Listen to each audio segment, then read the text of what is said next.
Mbona umekaa kinyonge? Afu bwana shoga. Maombi yako nimeachoka. Nini? Maombi yako nimeachoka. Kwa nini? Hivi unajua leo sijalala. Kwa nini? Yaani wewe mchana nihangaika na watoto huku na huku. Nasema usiku nilale.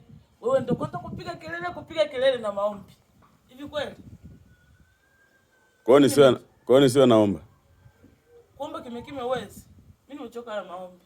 Tena maombi yenyewe bora ungekuwa naomba tu sijui nini, Mungu atulinde. Unaombea maadui. Wakatikate mapanga. Sijui nini na nini mara kutekana wafe. Sijui nini maadui zangu. Wewe.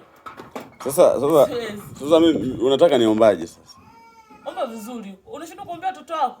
Mimi nashinda kuniombea Mungu atulinde, atufunike, tuishi maisha marefu, tupate hela. Haya maombi hauna. Hauna haya maombi uyaoni. Utapata hela kama una maadui? Maadui Mungu amini atajua jinsi ya kushughulika nao.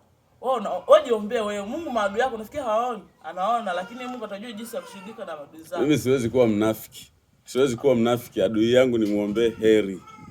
Adui unafiki hadi Mungu alikataa. Mimi nawakatakata na upanga unaokata kuwili na wachoma na moto wa Yesu waunguze. Kwa hiyo mimi kuhusu maadui, hata sasa hivi nimetoka kanisani, nimetoka kuwaombea maadui, sijawaombea heri.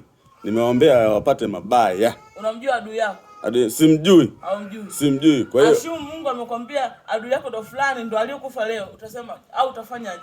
Aliyokufa leo? Naenda kumzika.